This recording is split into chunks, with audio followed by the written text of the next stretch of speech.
প্রিয় শিক্ষার্থীবৃন্দ, আশা করি তোমরা সকলে ভালো আছো। গত ক্লাসে আমি জৈব যৌগের নামকরণ আলোচনা করেছিলাম। আজকে আমরা সমানুতা নিয়ে আলোচনা করব। তো সমানুতা কি, এটা তোমরা 9-10 পড়েছ। যেসব যৌগের আণবিক সংকেত একই হবে কিন্তু গাঠনিক সংকেত বা ত্রিমাত্রিক গঠন, এখানে আমরা একটা নতুন শব্দ ত্রিমাত্রিক গঠন বা এটাকে আমরা কনফিগারেশন বলি। ভিন্ন আণবিক সংকেত একই কিন্তু ত্রিমাত্রিক গঠন বা গাঠনিক সংকেত ভিন্ন হওয়ায় এদের যদি ভৌত এবং রাসায়নিক ধর্মে কিছু পার্থক্য হয় তখন ওই যৌগগুলোকে আমরা বলবো পরস্পরের সমাণু, আর এই ঘটনাকে আমরা বলি সমানুতা। একই আণবিক সংকেত ভিন্ন গাঠনিক সংকেত বা ত্রিমাত্রিক গঠন বিশিষ্ট যৌগকে একে অপরের আমরা বলি সমাণু, আর এই ঘটনাকে বলি আমরা সমানুতা। তো সমানুতা বোঝার জন্য ধরো আমরা এরকম একটা উদাহরণ বিবেচনায় নিলাম। আমার এখানে উপাদান হচ্ছে যে কার্বন, হাইড্রোজেন, কার্বন 5টা, হাইড্রোজেন 12টা। তো এই ধরনের আণবিক সংকেত দিয়ে আমরা সাধারণত জানি যে এটা CnH2n+2। তাহলে কি বানাতে পারবো আমরা? এটা দিয়ে অ্যালকেন বানাতে পারবো, কারণ এই আণবিক সংকেতটা অ্যালকেনের অনুরূপ। তো আমরা কি করলাম, এ নামক একটা অ্যালকেন করলাম, যেটা একেবারে 5 কার্বনকে সরল শিকল করে করলাম। আর বি করার সময় আমরা যেটা করলাম, 5 কার্বন ছিল আমাদের, 4 কার্বনে আমরা 4 কার্বনকে শিকল করেছি, আর একটা কার্বনকে আমরা শাখা করে দিছি। তাহলে এ আর বি এর গঠন এক হলো না। এতে ছিল যে শিকলে 5 কার্বন, বিতে হচ্ছে শিকলে 4 কার্বন। ঠিক একইভাবে আমাদের যেহেতু 5টা, আমরা শিকল 3 কার্বন করলাম সি যৌগের জন্য, আর দুটো 500 শিকল করে দিলাম। তাহলে দেখা যাচ্ছে যে এর আণবিক সংকেত যদি বলা হয় সেটা C5H12, বি তার আণবিক সংকেত যদি বলা হয় সেটাও C5H12, সি তার আণবিক সংকেতও C5H12। তাহলে ABC যৌগের আণবিক সংকেত হচ্ছে যে একই, কিন্তু ABC যৌগের গাঠনিক সংকেত হচ্ছে ভিন্ন। সেই কারণে আমরা এখানে ABCকে পরস্পরের সমাণু বলবো, আর এই ঘটনাকে আমরা বলবো সমানুতা। একইভাবে আমরা অন্য আরেকটা উদাহরণ যদি বিবেচনা করি, C4H8 নিয়ে বিবেচনা করলাম। তো এটা আমাদের CnH2n এর অনুরূপ, যেটা দিয়ে আমরা জানি যে অ্যালকিন। অ্যালকিন মানে কার্বন কার্বন দ্বিবন্ধন বিশিষ্ট যৌগ। তো আমরা কি করলাম, যেহেতু এটা 4 কার্বন, আমাদের যা থাকবে উপাদান সেগুলো দিয়ে যৌগ গঠন করতে হবে। এর কমও হতে পারবে না, বেশিও হতে পারবে না। কার্বন 4টা হতে হবে, হাইড্রোজেন 8টা হতে হবে। তো আমাদের এখানে যেটা আমরা পি যৌগ বিবেচনা করছি, এটা 4 কার্বনের একটা সরল শিকলের অ্যালকিন। আবার কিউ যৌগ, সেটাও 4 কার্বনের একটা সরল শিকলের অ্যালকিন। দুটোর মধ্যে পার্থক্য হচ্ছে দ্বিবন্ধনের অবস্থান, অর্থাৎ তখন আমরা বলি যে গঠনে ভিন্নতা। একটার নাম হলো বিউটিন-1 আর একটার নাম হচ্ছে বিউটিন-2। তাহলে পি কিউ এর মধ্যে গঠনে ভিন্নতা আছে, একটাতে দ্বিবন্ধন 1 নম্বরে আর একটাতে দ্বিবন্ধন 2 নম্বরে। তা আমরা এই যে পি কিউ এবিসি এগুলো গঠনের ভিন্নতা, কিন্তু আমরা যদি এই কিউ যৌগটা নিয়ে যদি একটু আলোচনা করি, কিউ যৌগে যে উপাদান গ্রুপগুলো আছে, আমরা ধরো যে এই কার্বনটার একটা যোজনী বন্ধনে CH3 আছে, একটা যোজনী বন্ধনে CH3 আর একটা যোজনী বন্ধনে H, তো সেটা আমরা দিলাম। ঠিক একইভাবে এই কার্বনটারও একই গ্রুপ আছে, CH3H আছে। তো আমরা এখানে CH3 গ্রুপ দুইটাকে X যৌগটার মধ্যে একই দিকে দিলাম, কিন্তু আমরা আরেকটা গঠন করলাম যেটাতে ত্রিমাত্রিক দিক বিন্যাসটা ভিন্ন করে দিয়েছি। এখানে আমরা CH3কে যেদিকে দিয়েছি, এখানে CH3কে তার বিপরীত দিকে বা আড়াআড়িভাবে দেওয়া হয়েছে। তাহলে এখন যদি আমাকে X যৌগ Y যৌগের আণবিক সংকেত বলে, সেটা হবে C4H8। X এবং Y যৌগের আণবিক সংকেত C4H8। আর যদি গাঠনিক সংকেত বলে, তাহলে সেটা হবে যে আমাদের কিউ যৌগটা CH3 CH double bond CH CH3, এটা এক্স এবং ওয়াই যৌগের গাঠনিক সংকেত। কিন্তু এক্স ওয়াই যৌগের মধ্যে ভিন্নতা কিসে? আমরা বলি যে ত্রিমাত্রিক গঠনের ভিন্নতা। তাহলে এক্স ওয়াই হচ্ছে যে গঠনের ভিন্নতার জন্য হয়েছে, আর ত্রিমাত্রিক গঠনের ভিন্নতার জন্য হয়েছে। এই কারণে এই সমাণুগুলোকে আমরা, এই এক্স ওয়াইকে আমরা বলি যে স্টেরিও সমাণু। স্টেরিও সমাণু এক্স ওয়াইকে বলবো আমরা স্টেরিও সমাণু বা ত্রিমাত্রিক সমাণু। আর এই এ বি সি এই তিনটাকে আমরা বলবো গাঠনিক সমাণু, বা পি কিউকে আমরা বলবো গাঠনিক সমাণু। এদের হচ্ছে যে আণবিক সংকেত একই, গাঠনিক সংকেত ভিন্ন। কিন্তু এই এক্স ওয়াই হচ্ছে যে আণবিক সংকেত একই, গাঠনিক সংকেত একই, কারণ গাঠনিক সংকেতটা এটা কিউ যৌগ থেকে। কিন্তু এক্স ওয়াইয়ের মধ্যে ভিন্নতা হচ্ছে ত্রিমাত্রিক গঠনে। তাহলে সমানুতার সংজ্ঞাটা হচ্ছে যে আণবিক সংকেত একই হবে, গাঠনিক সংকেত বা ত্রিমাত্রিক গঠন ভিন্ন হতে পারে, ফলে তাদের ধর্মে ভিন্নতা হয়। এই যৌগগুলো হচ্ছে পরস্পরের সমাণু, আর এই ঘটনাকে আমরা বলি সমানুতা। তো আশা করি তোমরা বুঝতে পেরেছ। আমরা এরপরে সমানুতার প্রকারভেদে যদি যাই, সমানুতার প্রকারভেদ। তো আমরা এই সমানুতাকে দুভাগে ভাগ করে থাকি, যেটা আমরা একটু আগে দেখলাম। গঠনের ভিন্নতার কারণে সমাণু সৃষ্টি হতে পারে, তারপর ত্রিমাত্রিক গঠনের ভিন্নতার কারণে সমানুতা হতে পারে। সেজন্য আমরা সমানুতাকে প্রধানত দুই ভাগে ভাগ করি। একটা হচ্ছে গাঠনিক সমানুতা, আর একটা হচ্ছে যে স্টেরিও সমানুতা বা ত্রিমাত্রিক সমানুতা। স্টেরিও এটা একটা গ্রিক শব্দ, এটা গ্রিক শব্দ, যেটা অর্থ হচ্ছে ত্রিমাত্রিক গঠনে বা ত্রিমাত্রিক বিন্যাস। তো আমরা এই গাঠনিক সমানুতা আবার 5 রকমের ভিন্নতার জন্য হতে পারে। এই গাঠনিক সমানুতাকে আমরা চেইন সমানুতা বা শিকল সমানুতাও বলি, অবস্থান সমানুতা, কার্যকরীমূলক সমানুতা, মেটামারিজম, টটোমারিজম। এটা চেইনের ভিন্নতার কারণে, এটা কার্যকরীমূলকের অবস্থানের ভিন্নতার কারণে, এটা কার্যকরীমূলকের ভিন্নতার কারণে, আর এটা কার্যকরীমূলকের দুই পাশে কার্বন সংখ্যার ভিন্নতার কারণে, আর এটা এক প্রকার কার্যকরীমূলক থেকে স্বতঃস্ফূর্ত। তো এই 5টা নিয়ে আমরা আজকে আলোচনা করব। স্টেরিও সমানুতা আমরা আগামী ক্লাসটাতে পড়ব। তো স্টেরিও সমানুতাকে আমরা দুভাগে ভাগ করে থাকি। একটা হচ্ছে জ্যামিতিক সমানুতা, বা এটাকে আমরা সিস্টান সমানুতাও বলি, আর একটা হচ্ছে আলোক সক্রিয় সমানুতা। তাহলে গাঠনিক সমানুতা কি কারণে? গঠনের ভিন্নতার জন্য। গঠনের ভিন্নতার জন্য যে সমানুতা সৃষ্টি হবে। একদম সহজ সংজ্ঞা, আণবিক সংকেত একই হবে, শুধুমাত্র গাঠনিক সংকেত ভিন্ন হবে। এটা এই কারণে আমাদের এখানে ত্রিমাত্রিক গঠনের ভিন্নতা হলে সেটা হয়ে যাবে স্টেরিও সমানুতা। ত্রিমাত্রিক গঠনের ভিন্নতার জন্য যে সমানুতা সেটা হবে স্টেরিও সমানুতা। গঠনের ভিন্নতার জন্য যে সমানুতা সেটা হবে আমাদের গাঠনিক সমানুতা। গঠন 5 কারণে ভিন্ন হতে পারে, সেজন্য আমরা গাঠনিক সমানুতাকে 5 ভাগে ভাগ করেছি, যেটা একটু আগে বলেছি। চেইন বা শিকল সমানুতা, অবস্থান সমানুতা, তারপর হচ্ছে যে কার্যকরীমূলক সমানুতা, মেটামারিজম, টটোমারিজম। এরপরে আমরা আসব চেইন সমানুতা নিয়ে আলোচনা করব আমরা। দেখো, চেইন সমানুতা, গাঠনিক সমানুতা প্রথম।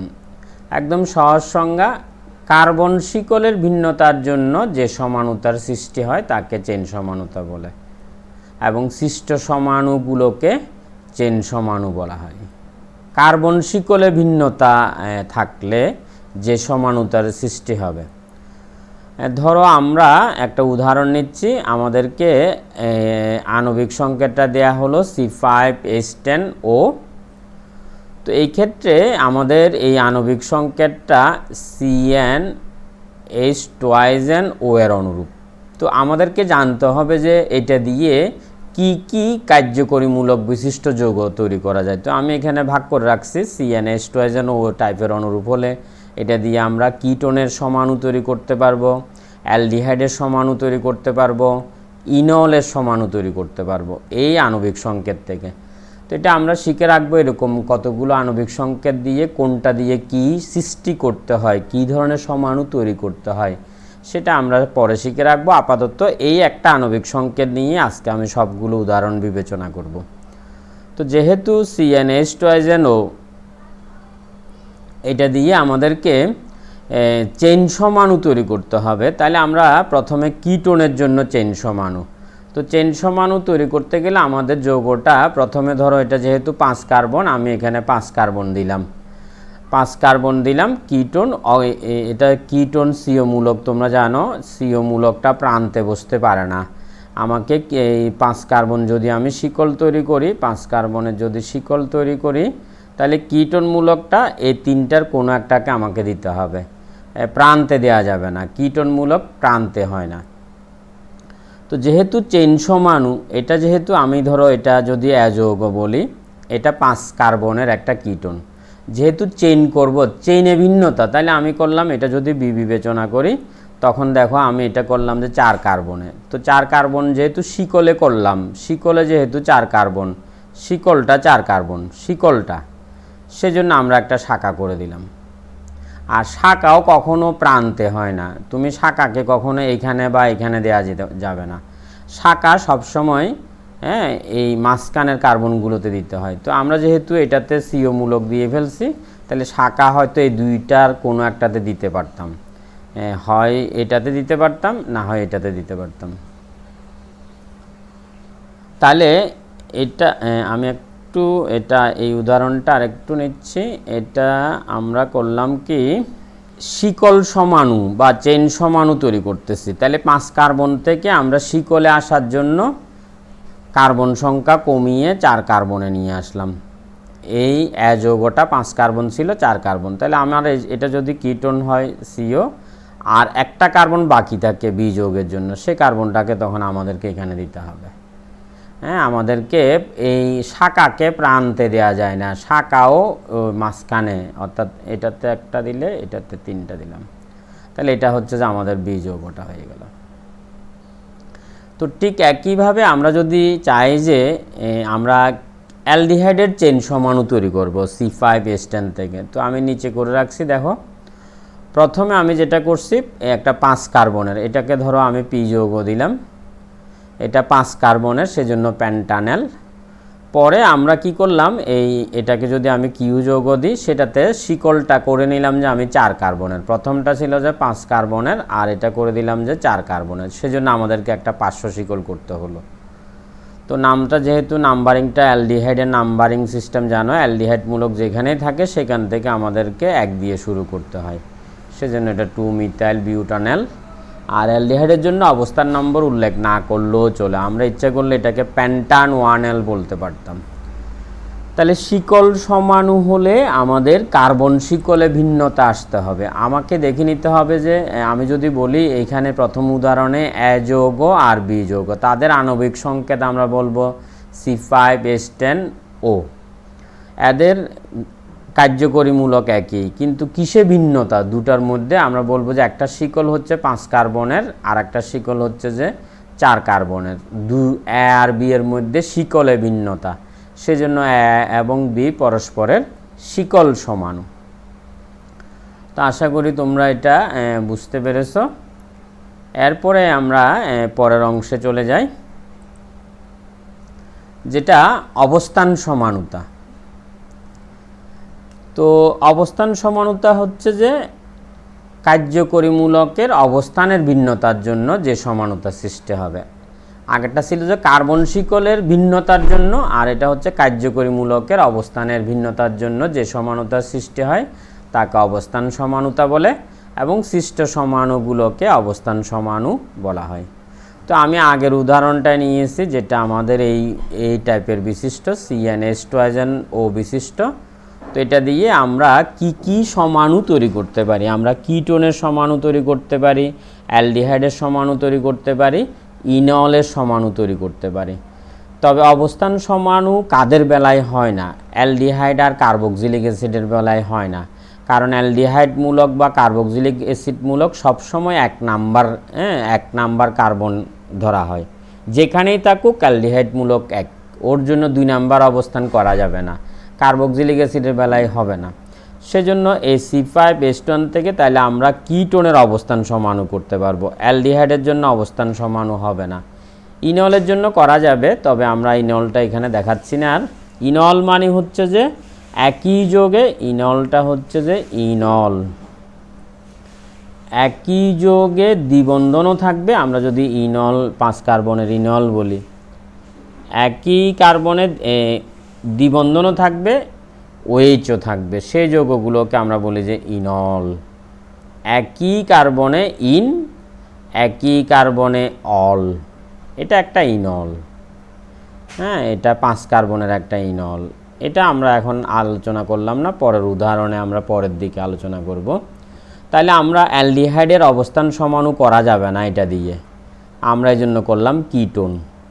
তো প্রথমে একটা 5 কার্বনের কিটোন করলাম, ধরো এটাকে এ নাম দিলাম, এটাকে বি নাম দিলাম।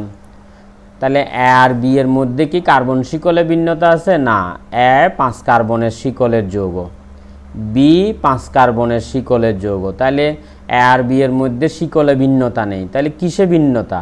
দেখো এইখানে এটা এই সিও মূলকটা 2 নাম্বার কার্বনে, আর বি যৌগে সিও মূলকটা হচ্ছে যে আমাদের 3 নাম্বার কার্বনে। তাহলে কার্যকরী মূলকের অবস্থানে ভিন্নতা হয়েছে, কার্যকরী মূলকের অবস্থানে ভিন্নতা। সেই জন্য এখানে আমরা বলবো এ ও বি হলো পরস্পরের অবস্থান সমাণু। এখানে এ ও বি হলো পরস্পরের অবস্থান সমাণু। যদি শিকলে ভিন্নতা হতো তাহলে শিকল সমানুতা বলতাম। তো আশা করি তোমরা এই অবস্থান সমানুতাও বুঝতে পেরেছো। আমরা এরপরেরটাতে চলে যাই। এরপরে হচ্ছে যে কার্যকরীমূলক সমানুতা। নাম থেকে আমরা সংজ্ঞাগুলো পেরে যাব। কার্যকরীমূলকের ভিন্নতার জন্য যে সমানুতা সৃষ্টি হয়, কার্যকরীমূলকের ভিন্নতার জন্য যে সমানুতা সৃষ্টি হয় তাকে বলা হয় কার্যকরীমূলক সমানুতা, এবং সৃষ্ট সমাণুগুলোকে আমরা বলি কার্যকরীমূলক সমাণু। তো আমরা ঠিক একই উদাহরণ দিয়ে করতেছি বোঝার সুবিধার্থে। আমরা দেখো C5H10 দিয়ে শিকল সমাণু করলাম, C5H10 ও দিয়ে আমরা অবস্থান সমাণু করলাম। এখন আমরা করতেছি কার্যকরীমূলক। তো এটাতে আমাদের কার্যকরীমূলক অর্থাৎ কিটোন, অ্যালডিহাইড, ইনলের সমাণু তৈরি করব।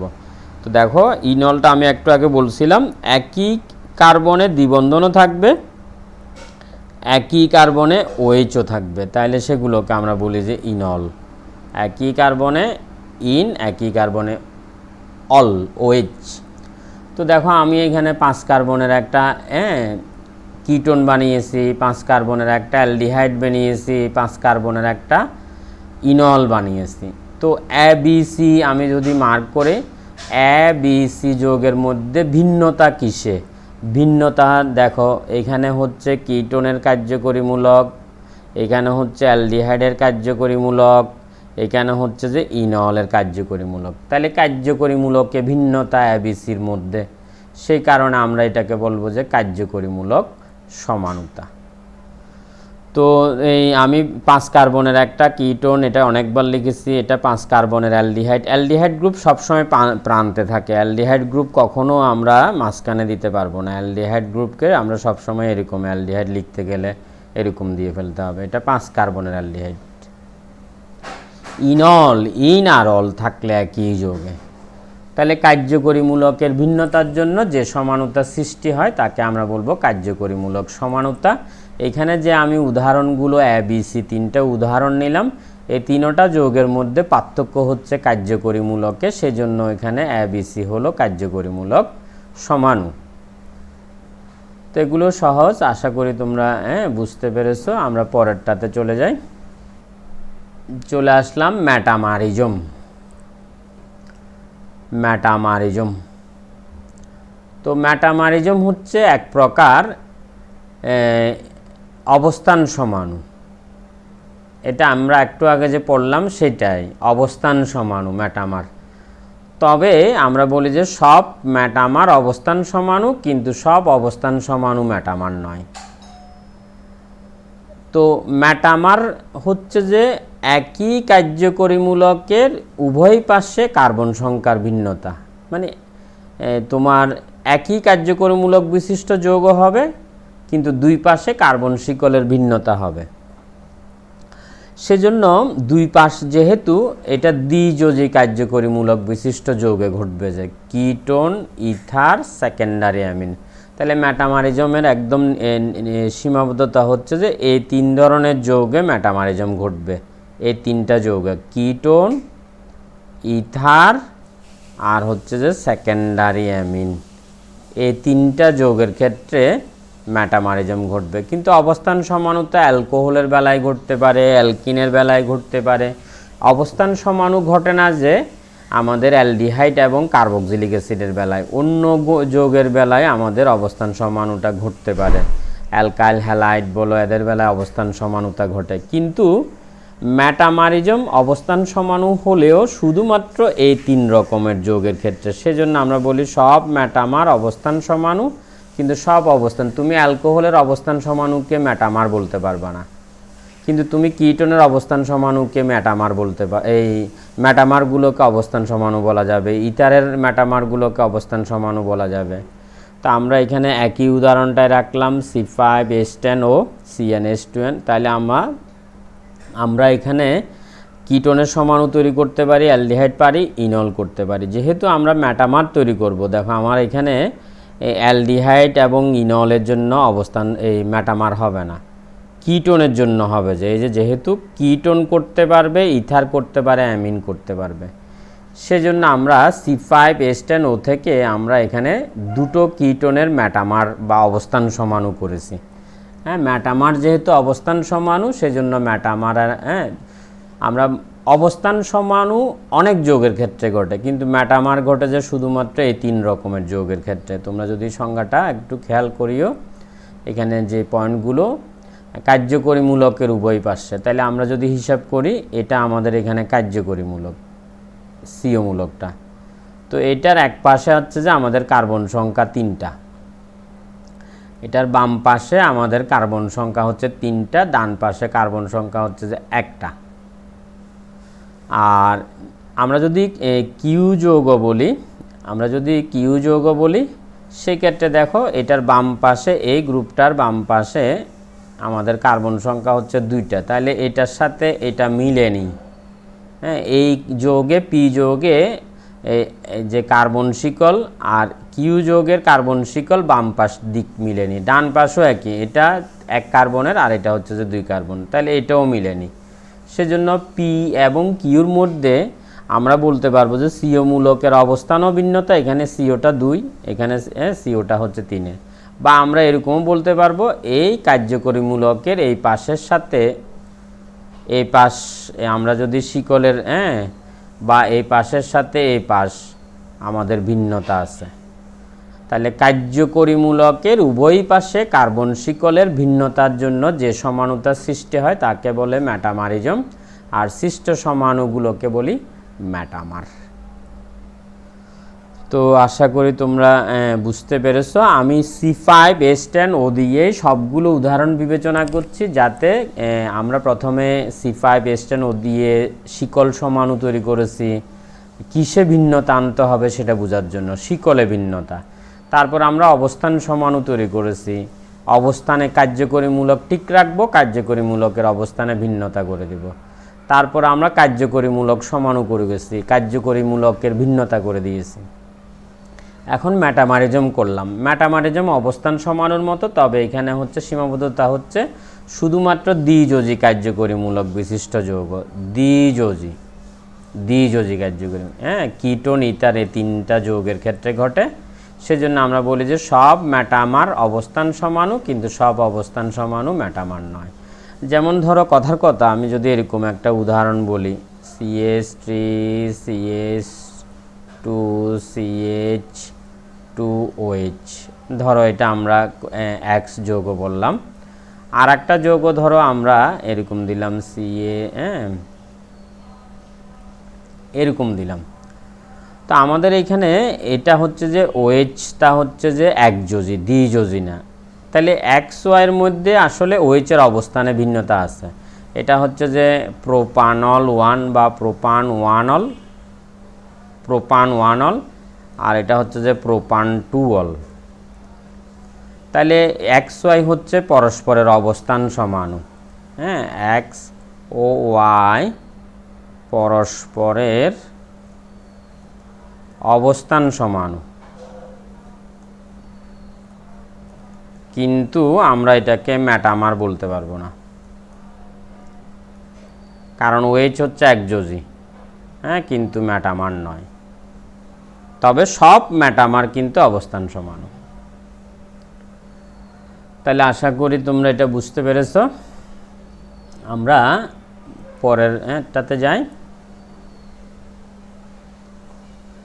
আমাদের টটোমারিজম, এটা আমাদের অন্যান্য উদাহরণগুলোর যেগুলো আমরা এতক্ষণ পড়লাম তার মধ্যে এটা সবচেয়ে বেশি গুরুত্বপূর্ণ। টটোমারিজমটা আমাদের জন্য বেশি গুরুত্বপূর্ণ। জ্ঞানমূলক হিসেবে তো যে কোনো সংজ্ঞাই গুরুত্বপূর্ণ, তবে টটোমারিজমটা আমাদের জন্য বেশি গুরুত্বপূর্ণ। এটা গতিশীল কার্যকরীমূলক সমানুতা। আমরা যে কার্যকরীমূলক সমানুতা পড়ছি কার্যকরীমূলকের ভিন্নতার জন্য, এটা হচ্ছে গতিশীল কার্যকরীমূলক, যাতে একটা নির্দিষ্ট কার্যকরীমূলক স্বতঃস্ফূর্তভাবে অন্য একটি কার্যকরীমূলকে পরিণত হয়ে যাবে। এটা স্বতঃস্ফূর্তভাবে, এবং উভয় যৌগ সাম্যাবস্থায় বিরাজমান। এই গতিশীল কার্যকরীমূলক সমানুতাকে আমরা বলি টটোমারিজম। হ্যাঁ, আমরা যদি সংক্ষেপে বলি এইটুকু, গতিশীল কার্যকরীমূলক সমানুতাকে আমরা বলি টটোমারিজম, এবং সৃষ্ট সমাণুগুলোকে আমরা বলি টটোমার। তো এটাও সীমাবদ্ধতা আছে। কাদের বেলায় ঘটবে? যাদের কাছে কিটোমূলক থাকবে, যাদের কাছে ইনল, অর্থাৎ কিটোন আর ইনলের ক্ষেত্রে ঘটবে। অন্য কোনো যৌগে এই ধরনের সমানুতা দেখা যাবে না। শুধুমাত্র এই ধরনের যৌগে আমাদের এই সমানুতা ঘটে থাকে কিটো এবং ইনলমূলক বিশিষ্ট যৌগে। কিটো এবং ইনলমূলক বিশিষ্ট যৌগে এই ধরনের সমানুতা দেখা যায়। তো দেখো, আমরা C5H10 দিয়ে উদাহরণ নিয়ে রাখলাম। আমরা এটা কিটোন তৈরি করলাম। এটা কিটো গঠন, এটা কিটোন। C5H10 দিয়ে আমরা একটা কিটো গঠন, বা এটার নামটা ইচ্ছে করলে দিতে পারো, এটা হচ্ছে যে প্যান্টান 2 তো এখানে এই মূলকটা আসলে পোলার। এটা পার্শিয়ালি, কার্বনটা পার্শিয়ালি পজিটিভ, অক্সিজেনটা পার্শিয়ালি নেগেটিভ। তো অক্সিজেন যেহেতু পার্শিয়ালি নেগেটিভ, তখন সে আমাদের বিশেষ করে কোনো একটা দ্রাবক, সেটা এখানে যদি কোনো দ্রাবক থাকে, সেখান থেকে সে নেগেটিভ হওয়ার কারণে হাইড্রোজেনকে সে গ্রহণ করতে পারে। তবে এটা যদিও দ্রাবক থেকে আসে, আমরা বোঝানোর সুবিধার্থে এখান থেকে বুঝিয়ে থাকি। ধরো আমি একটু যদি নিচে করে লিখি, ধরো আমরা এটাকে এভাবে করে লিখলাম একটু বোঝার সুবিধার্থে। CH2, এটা CH লিখে একটা Hকে এখানে দিয়ে দিলাম। এটা C ডাবল বন্ড ও CH3।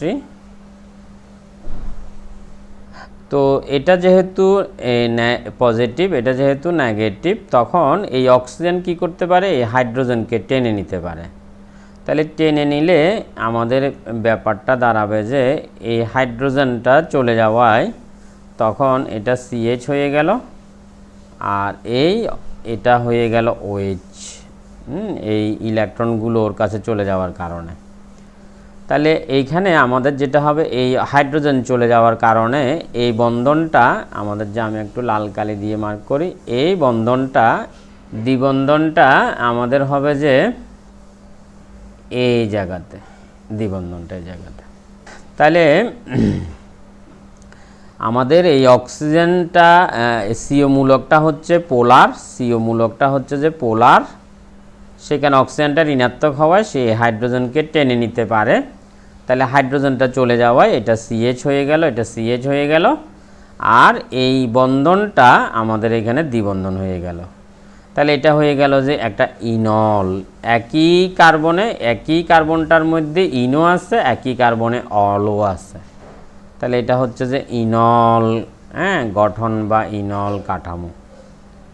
তো তোমরা চাইলে নাম দিতে পারো, এটা তো আমরা আগে দিয়েছি, এটা হচ্ছে যে পেন্টান কিটোন 2 নাম্বার পজিশনে ওন। আর এটাতে তোমরা জানো নাম্বারিং ওয়েজ যেদিক থেকে কাছে, এটাকে 1 দিলে এটা 2, এটা 3, এটা 4, এটা 5, তাহলে এটা প্যান্ট অসম্পৃক্ত অ্যালকোহলের নামকরণের নিয়ম বসবে 2 ইন, 2 পজিশনে ইন, 2 3 মধ্যে ইনটা, আর 2 পজিশনে অল। তো আজকে আমরা এই টটোমারিজম পর্যন্ত শেষ করলাম। এটা এক ধরনের গতিশীল কার্যকরীমূলক সমাণু।